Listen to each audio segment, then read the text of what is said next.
Hi everybody, welcome to my channel. I am Laura and today we're going to use up something in Alan's freezer.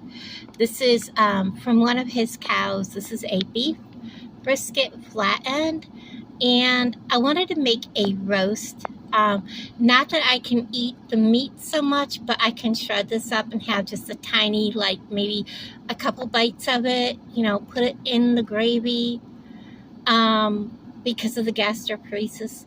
But I can shred up a tiny amount of this, and it's enough for him to have a couple of meals off from one of these. Plus, there's not a ton of leftovers. So I'm making a kind of like a roast in the crock pot with potatoes, onions, and carrots. And I'm going to pause you and show you the rest of what I did. And I'm using up some of the carrots that I got. I had washed them up and put them in a big, after they dried, I put them in a big gallon Ziploc bag. And I'm using a lot of these carrots up today. Once they're cooked down, I can mash these up like with my potatoes and eat these. They're great that way. It's one of my safe foods as long as they're mashed really, really well, or pureed with a little bit of brown sugar and a little bit of butter. They're really good with gastroparesis. So I hope that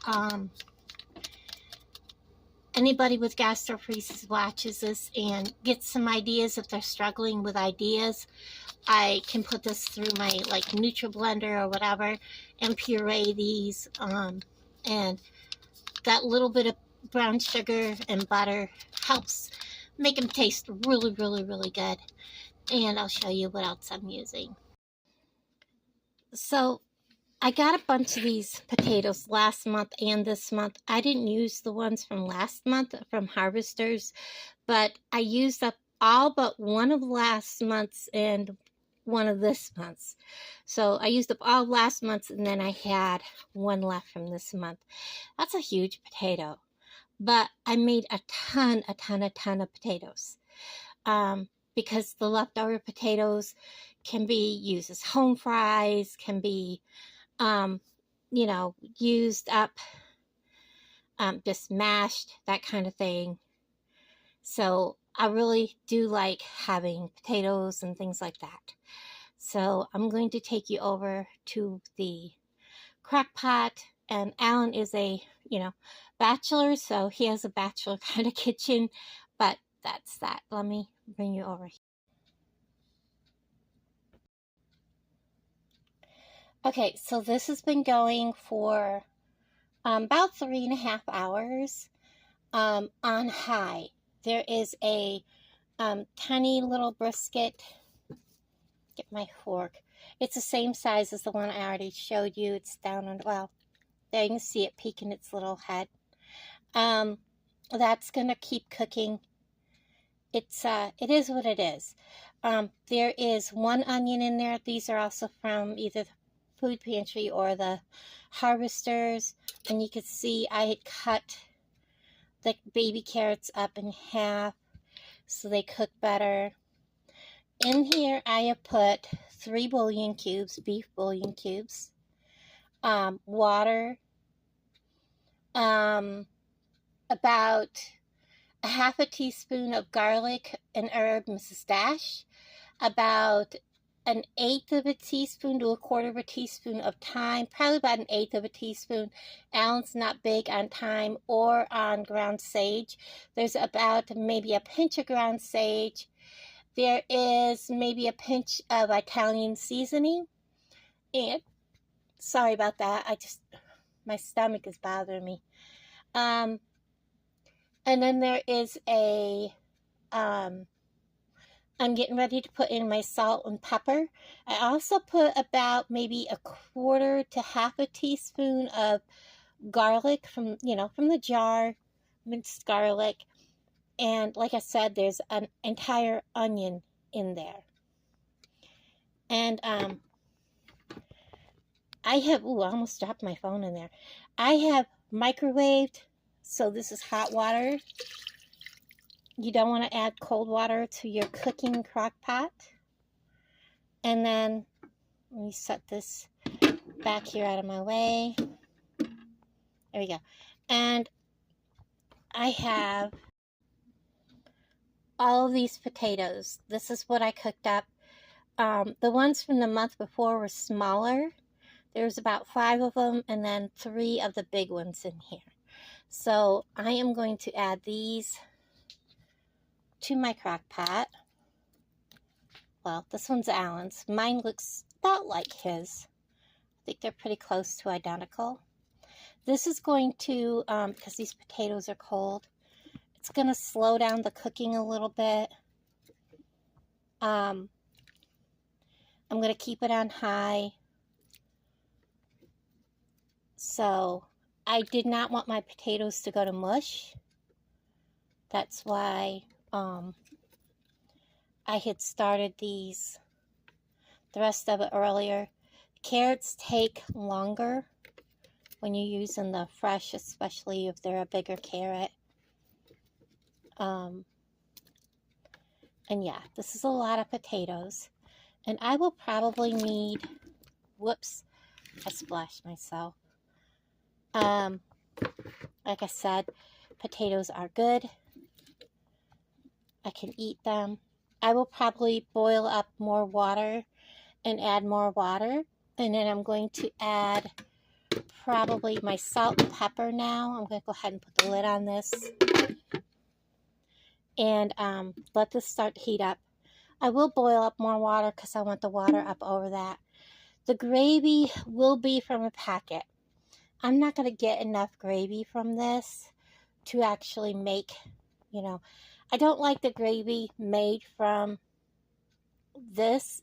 Does that sound, I know that sounds crazy. I just don't. And I'm going to add at least one more, probably just one more onion. I don't eat the onion because I can't. The onion's more for flavor, and he likes the onion. So, anyways, I'm going to boil up more water, and I'll bring you back.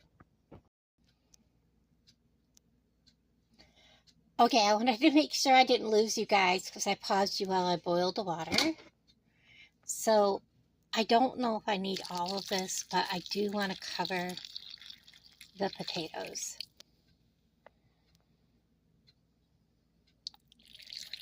And yeah, we'll just put that last drizzle in there. Okay, now I'm going to go ahead and pepper this.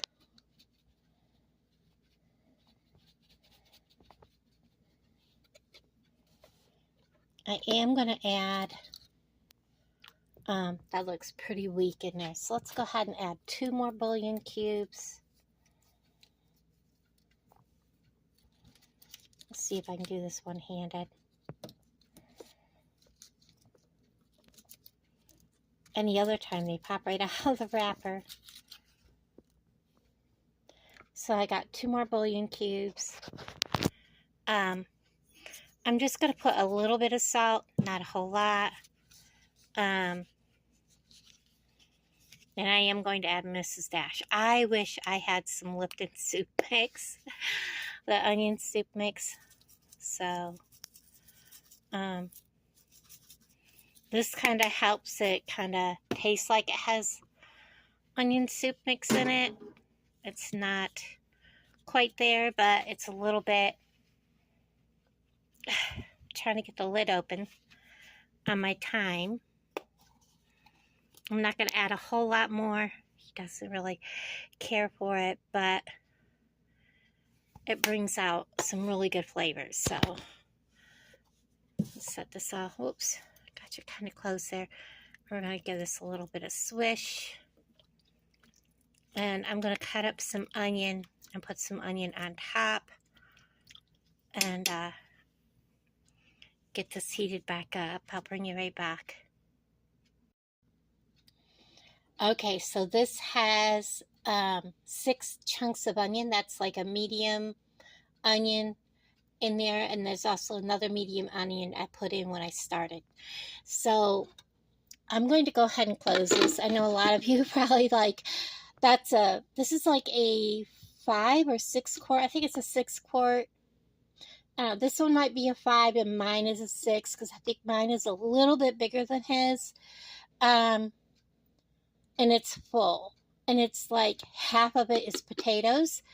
And like I said, the potatoes will be taken out. The carrots will be taken out.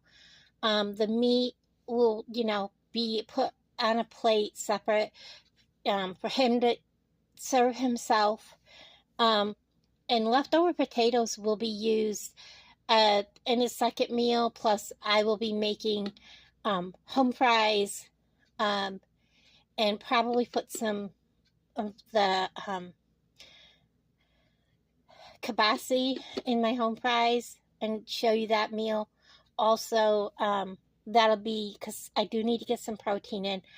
I had my blood sugar tested for my A1C, and if anybody else out there has gastroparesis and they're at the point where I am, where it's very difficult to control your A1C when you can't eat hardly anything solid, like I'll eat tiny shreds of this meat and it will cause me a lot of pain. But I'm trying to get the protein in. And when you're on, lousy state provided health care, unless I am extremely malnourished and extremely underweight, they will not help me with supplements. And I don't have the kind of money that those supplements cost. So, I try to eat tiny amounts of meat at least once or twice a week to try to get the protein in. Protein powders cause me a lot of pain. There's something about the protein powders that just don't work. So, I do, I don't know what he's doing this month. It's up to 7.1. It went from 6.5 3 months ago to 7.1 this time. So, I'm not sure. I had a bad reaction to the Jardians last month, so we'll see. We'll see what happens. Like I said, this is going to be supper shared tonight. We do this a lot because if I cook something for myself, I'm going to sit there and eat it. And it's always good to share a meal between two people, and it just helps with the mental aspect of your life. So this is going to be supper. It's on high. It is about 1:30 in the afternoon. I don't expect him to get done helping his dad till like 5:30, so this has got 4 hours of cook time. It is a full crock pot. It should be done by 5:30, 6 o'clock. And let me show you something else I made a few days ago in the crock pot. So, I made applesauce. I know Jody was like, oh, you can make crockpot applesauce. I was like, I forgot all about making crockpot applesauce. I used to do it a lot when I lived in upstate New York and we had apple trees and stuff. You could just go on state land and pick apples, for free. So I used to do it a lot. So I did. I made crockpot applesauce. So Jody, if you're watching, I did. I made I think it was a 3-quart crock pot, full, jam-packed full. This bowl was full, and so was one of these little yellow bowls full. And I'm about to have myself some more applesauce. It was just apples and maybe not even a quarter of a cup of water. I think I only used like maybe 1/8 of a cup of water in the bottom so it wouldn't burn. And maybe 1/8 of a cup of sugar, and maybe a teaspoon of cinnamon. That's all I use, guys. And it is amazing. It cooked down really nice. It was the green apples from the harvesters. 2 months worth of green apples right here. Perfect. Made the best applesauce ever. And I'll bring you guys back when I have dinner ready so you can see how it came out. Bye, guys. Okay, everybody, so it is done. It's been 4 hours on high. The potatoes are soft. I actually took one out and mashed it. So, this is done and ready. And I also did the gravy. So this is the gravy mix that we like to use. They have all kinds of gravy. So it is real easy to make. It makes 2 cups. It's real simple, you know, boiling your cup and a half of water. And I do something a little different. It says to mix the gravy mix in a half cup of cool water, which I do, and then you're supposed to whisk it. And all that. And then pour it into the hot water and stir until it gets thick. What I do is I pour it in, I stir it till it's stirred all the way through, and then I pop it back into the microwave for like, I don't know, 45 seconds usually is all it takes. And it's nice and thick and it's smooth and it's perfect. So there is our dinner. That's how I like to do it. So guys, thanks for hanging out with me. I'm gonna go ahead when Alan gets done getting cleaned up. We're both gonna fix a plate. And yeah, thanks for hanging out with me. I just wanted to show you guys some of the food pantry food that I've cooked and the applesauce and all that. So I'll talk to all of you guys down in the comments. Bye, everybody.